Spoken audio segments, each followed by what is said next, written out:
E aí, pessoal da 2M, beleza? Bom dia, boa tarde, boa noite, né? Dependendo da hora que você estiver assistindo essa aula. Então, hoje a gente vai, falar das revoluções liberais do século XIX. Essa aula está dividida em duas partes, tá? Essa aqui é a parte 1. A parte que a gente vai trabalhar um pouco mais, o Congresso de Viena e os conceitos do conservadorismo, do liberalismo, que vão acabar se degladiando aí na primeira metade do século XIX, tá?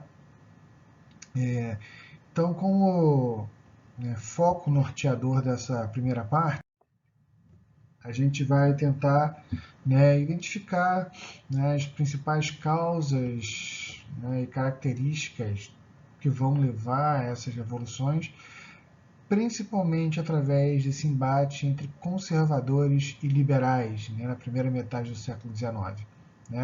O surgimento do nacionalismo, a gente vai ver que o nacionalismo é uma questão importante, que vai aparecer acompanhando aí principalmente o ideal liberal do século XIX, e essas forças que já vêm se degladiando, como a gente tem visto há muito tempo, a ascensão da burguesia lá no final da Idade Média, o seu crescimento, a unificação dos estados, a expansão comercial marítima, o mercantilismo, depois as revoluções liberais, a gente tem visto a burguesia como um grupo que vem crescendo, tá?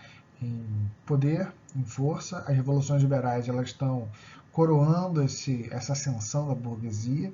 A Revolução Francesa, nós já vimos, foi assim um momento chave, um apogeu nesse processo, tá?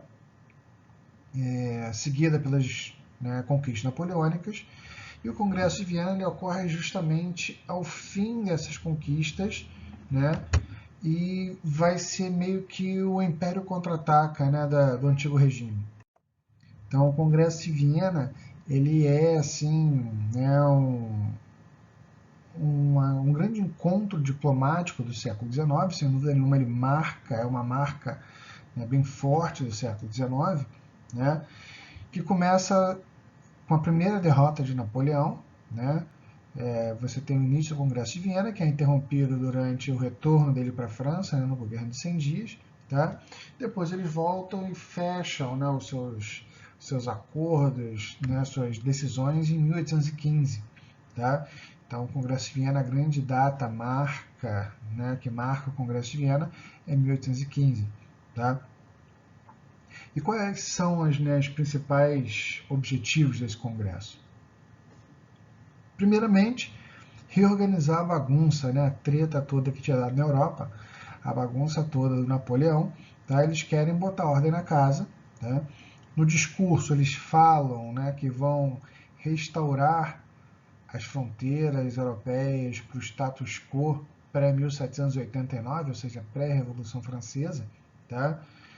Eles querem restaurar um antigo regime, eles valorizam as dinastias monárquicas anteriores, eles pressionam as monarquias para que elas retornem. No Brasil, nós já vimos que Dom João é instado a voltar para Portugal, já que ele estava numa colônia, o que o Congresso de Viena determina não ser permitido. E o Dom João, para dar a volta nisso, ele promove, digamos assim, no Brasil, a condição de Reino Unido, Portugal e Algarves em 1815, justamente com o Congresso de Viena. Não é coincidência, foi uma coisa está ligada à outra de fato. Tá? E além dessa restauração, a palavra-chave aqui é um termo que é importante vocês lembrarem, tá? É a restauração, ou seja, restaurar as monarquias. Tá? Além dessa restauração, uma outra grande missão do Congresso de Viena é impedir que novas tretas, como a treta napoleônica, novas revoluções e novas conquistas voltem a acontecer. Tá? O Congresso de Viena vai estabelecer também um sistema de proteção diplomática militar na Europa, um concerto das nações, né? Concerto no sentido de música, né? Não no sentido de oficina mecânica. Tá?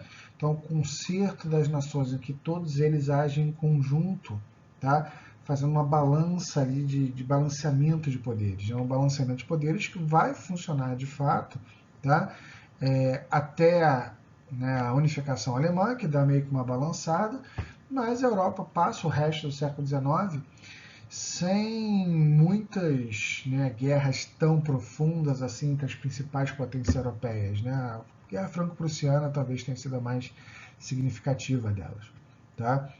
Então, o Congresso ocorre, né, as nações participam, mas são 4 as nações que de fato mandam, né, no Congresso de Viena, né, o Comitê dos 4. A Áustria, né, o Império Austríaco, Clemens von Metternich, né, o chanceler, primeiro-ministro austríaco, é o grande nome aí do Congresso de Viena, né, o grande mestre dos bonecos, né, o puppeteer, né, do Congresso de Viena. Tá? A Rússia, a Prússia e a Inglaterra. Na verdade, são esses 4 países, né, que vocês estão vendo aqui do lado, tá? Esses 4 países, Áustria, Rússia, Prússia e Inglaterra, que tinham sido, em larga medida, os países que derrotaram Napoleão, né? Os países que estão por cima nesse momento, tá? Na Europa. A Inglaterra sempre um pé na Europa, um pé fora, né? A condição insular da Inglaterra sempre deixava ela um pouco mais à parte da Europa continental, e a Inglaterra olhando, na verdade, pensando, né, com um coraçãozinho, né, o curtiu da Inglaterra está para a América, onde está rolando a grana, né, o comércio com a América. Tá? Mas Áustria, Rússia e Prússia, né, estão ali bem preocupados e vão agir bastante, né, em relação à Europa, e a França restaurada, também com a monarquia restaurada francesa, vai entrar junto disso. Vemos aqui então, né, nesse mapa da política da Europa, a mudança, tá, de fronteiras, né, territorial europeia pós-Congresso de Viena, né, como ela se reestrutura, digamos assim, né, após as invasões napoleônicas. De cara, a gente pode ver que o Sacro Império Romano-Germânico acaba, né?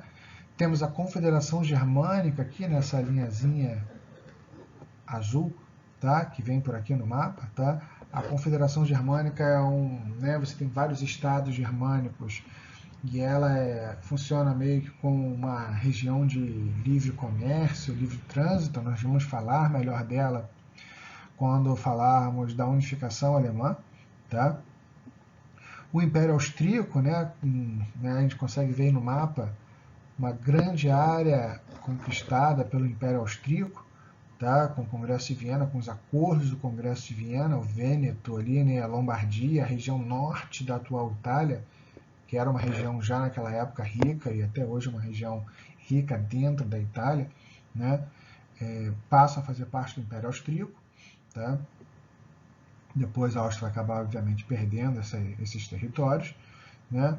Vemos aí a Suíça já aparece como país, tá? E a região dos Países Baixos, que englobava, na verdade, o que hoje é a Holanda, Países Baixos, né? A Holanda é um dos estados lá dos reinos dos Países Baixos, Bélgica e Luxemburgo, tá, gente? Dá para ver, perdão, dá para ver aí que Luxemburgo faz parte do Reino dos Países Baixos, mas também faz parte da Confederação Germânica, né? Ou seja, mesmo esses reinos e impérios multinacionais, como dos Países Baixos, como o Império Austríaco, né, como o Império Russo, eles têm certas divisões e certas regiões de autonomia, né? Nós conseguimos ver aqui também nesse mapa, tá? Essa região aqui do que antes era, né, o Grão-Ducado da Polônia, tá?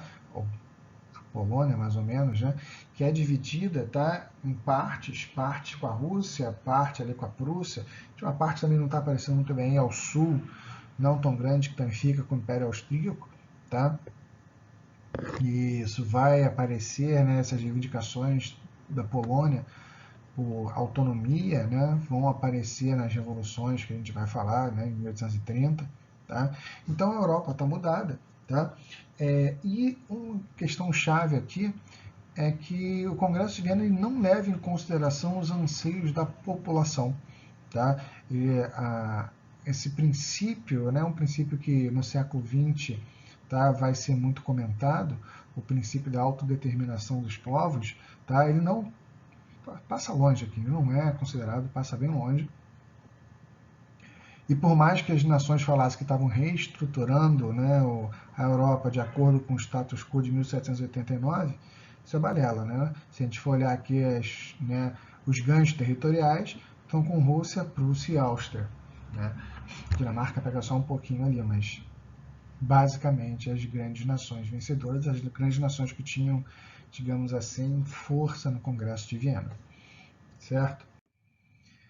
Bem, então, com o Congresso de Viena, né, dois principais princípios, é feio falar de principais princípios, né, dois princípios norteadores, tá, vão conduzir as decisões do Congresso.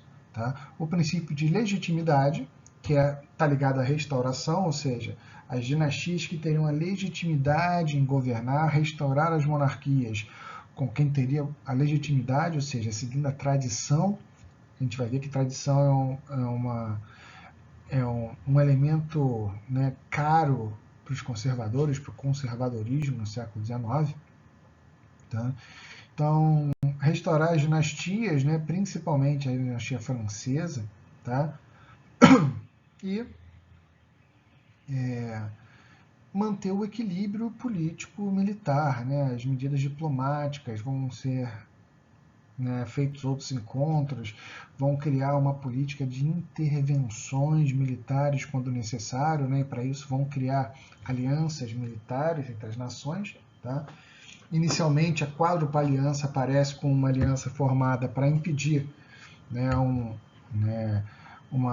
digamos assim, uma volta de grupos ligados a Napoleão, uma volta da França, né? Inglaterra, Áustria, Rússia e Prússia mantêm uma aliança da última coligação, tá? Mas ela tem uma duração bem curta, tá? A aliança que tem maior efetividade, que aparece assim, digamos assim, que é mais utilizada, né? É a Santa Aliança, tá? Ou seja, é uma aliança, como o nome diz, santa, porque ela está ligada a questões religiosas, tá? A ideia do direito divino dos reis, de que o governo dos reis, o governo absoluto dos reis, ele é fruto, né, de uma vontade divina. Então, a Santa Aliança ela protege, né, esse direito divino dos reis.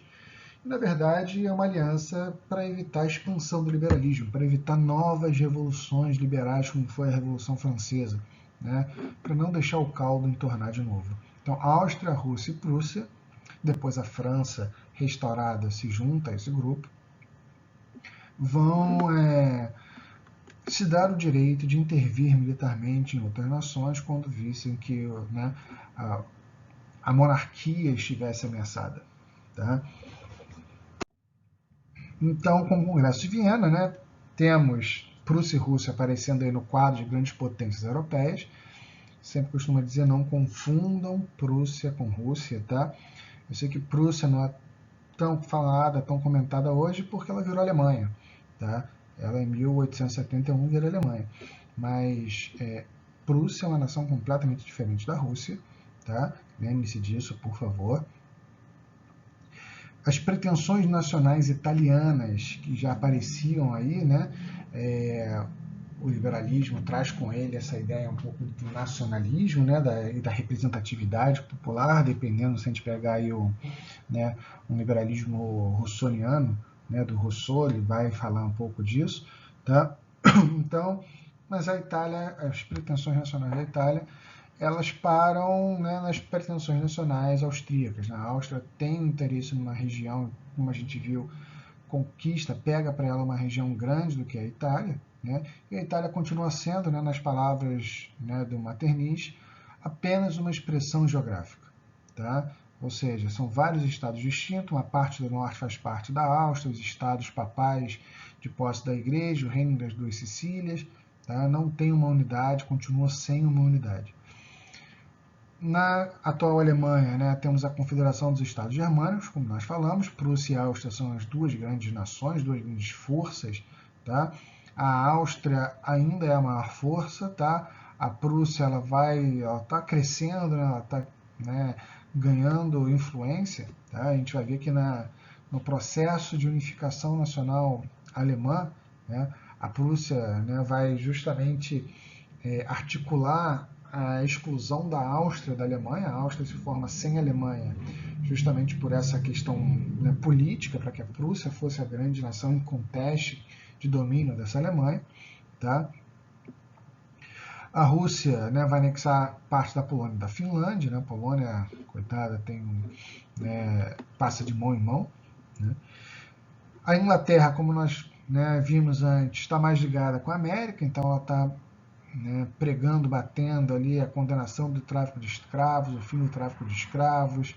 Tá? Ela mantém sua supremacia naval, né, e vai estar incentivando ali, né, as independências nas Américas, que vão acontecer mais ou menos nessa época, como nós já vimos. Tá? E a França vai passar por um processo de restauração, né, e para quem acha que a França vai viver um período de tranquilidade depois disso, estão enganados. O Congresso de Viena, então, né, fechando aí o Congresso de Viena, ele é uma resposta desses grupos conservadores, esses grupos que defendem, né, o antigo regime, o absolutismo do poder dos reis. Tá? Como eu falei mais cedo, né, é o contra-ataque, né, dos conservadores, do conservadorismo. Tá? E ele simplesmente ignora as aspirações da população, as aspirações do povo, e isso vai gerar, né, as revoluções que nós vamos estudar depois, 1820, 1830, 1848, são várias levas, ondas revolucionárias. Tá? Mas vai, né, assim, ter um sucesso em restaurar as alianças e principalmente o maior sucesso do Congresso de Viena, que é de estabelecer um equilíbrio de poder na Europa. Tá? Um equilíbrio que vai se manter e vai ter uma boa longevidade, né, e que vai acabar estourando lá na Primeira Guerra Mundial, no início do século XX. Então, assim, para a gente, né, fechar essa primeira parte e, né, poder passar para as revoluções, é importante que a gente compreenda aqui e dê uma destacada rapidamente, né, sobre os conceitos do conservadorismo, do liberalismo, tá, no primeira metade do século XIX na Europa. Né? Lógico, gente, quando a gente fala de conceitos, é importante sempre a gente determinar o quando, né, e onde a gente está falando. Os conceitos mudam a um campo da história, né, sobre, né, estudo dos conceitos e dos termos, a história dos conceitos, ou seja, isso é de grande valor. Tá? Então a gente vai falar aqui do conservadorismo no século XIX. Tá? Lembrando que conservadorismo pretende conservar, né? Então ele está sempre ligado a uma tradição, uma valorização da tradição, a manutenção de um status quo, tá? E de, nesse caso aqui, uma organização social e política determinada. Tá? Basicamente, os conservadores querem a manutenção, né, do que é possível se manter do antigo regime. Tá? Ainda que, né, o braço econômico do antigo regime, digamos assim, né, o mercantilismo,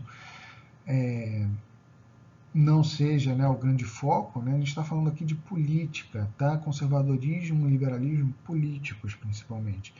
Então, quando alguém fala em liberalismo no século XIX, é o liberalismo político, principalmente. Tá? Não pensem, a gente acaba, às vezes, principalmente aqui no Brasil, né, a gente fala em liberalismo, já pensa lá no Adam Smith, já pensa na sua vertente econômica, mas a gente está olhando aqui mais para a política. Tá? Então, os conservadores, eles querem, né, o absolutismo ou mais a maior proximidade disso, ou seja, a concentração de poderes nas mãos do rei. Tá? E lembrando que esses reis, eles se veem no direito disso por uma questão religiosa, então é questão de fé, de tradição, elas estão, né, tão próximas e estão ligadas a isso daí. Tá?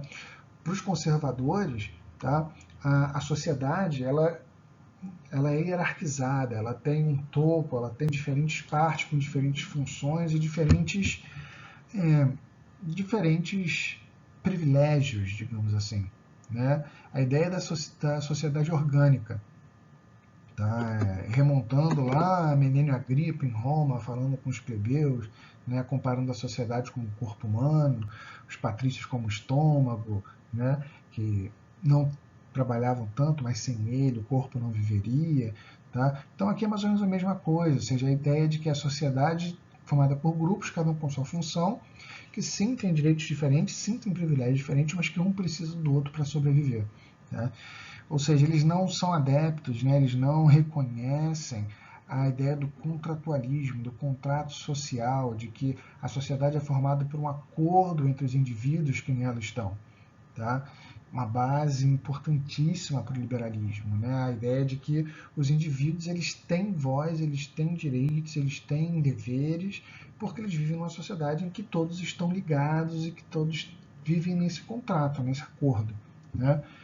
Para os conservadores, não. A autoridade ela não vem do povo, ela vem de cima para baixo. A fé, né, Deus, a tradição, a história, né, sempre foi assim, ou há muito tempo é assim, aqui a gente faz as coisas assim, tá? Eles impõem ao, né, ao povo sua forma de governo, seu governante. Tá? É diferente do liberalismo, onde isso é de baixo para cima. Né? Ou seja, no conservadorismo, e isso está mudando, a ideia de ligação nacional, de lealdade, não era do indivíduo com seu país, né, com sua terra, com a sua nação. Era do indivíduo com seu rei, do indivíduo com sua corte, com a sua coroa. Tá? Justamente por isso, porque né, o poder vinha de Deus para o rei, e do rei se espalhava a benesse para o povo. Tá? Já no liberalismo, não. No liberalismo, tá, a ênfase é a liberdade dos indivíduos. Né? Eles vão ter direitos iguais, direitos políticos e jurídicos, não sociais, tá? E eles vão ser recompensados de acordo cada um com o seu esforço. Tá? Nas bases principais dessa ideia de liberdade, né, estão aí uma ideia de limite e divisão dos poderes. Tá? Ou seja, a divisão dos poderes, seja né, a divisão montesquiana, que acaba sendo a mais tradicional, né, que a gente estudou falar de iluminismo, né, o Montesquieu, divisão tripartite dos poderes, executivo, legislativo e judiciário, tá? Ela acaba servindo como uma forma de limitar o poder também. Né? Uma limitação do poder. Cada um você tem os pesos e os contrapesos. Né? Em inglês chama-se de checks and balances. Né? Você tem um poder, verifica o outro e eles se balançam então nisso. Tá? Então, o poder aí, o direito de governo não vem de Deus, não vem da fé, vem do povo. Tá? O povo aos seus representantes, sejam eles né, eleitos ou não, no caso de uma monarquia constitucional, né, o rei não é um representante eleito, mas ele sim está sujeito a uma constituição que é elaborada por representantes escolhidos pelo povo, que representam os interesses do povo. Né? Então, a gente falou bastante de John Locke já, né, que já dizia isso. Tá? E esses representantes, né, ou seja, a ligação do Estado com o povo não vem de cima, não vem do governo, vem das suas bases. Né? Então, com isso vem acompanhado também, e surge também no século XIX, algo que a gente por muitas vezes viu como natural, mas não é a ideia do nacionalismo, né? Que vai bater forte com essas revoluções também. Né?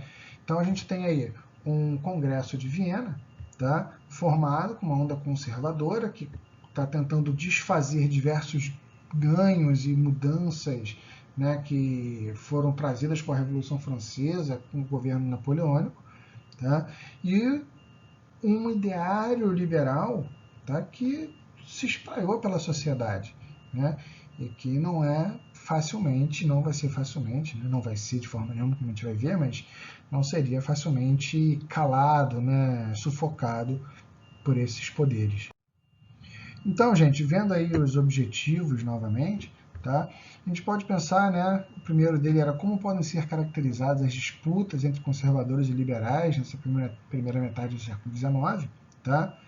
Então, é ver justamente isso, os conservadores querendo manter, né? O historiador chamado Arno Mayer, né? Fala das forças da tradição, né? Eles querem manter essa força da tradição, eles querem manter esse grupo que tradicionalmente vê no poder, o rei e a aristocracia como um todo, a nobreza como um todo, né, no poder.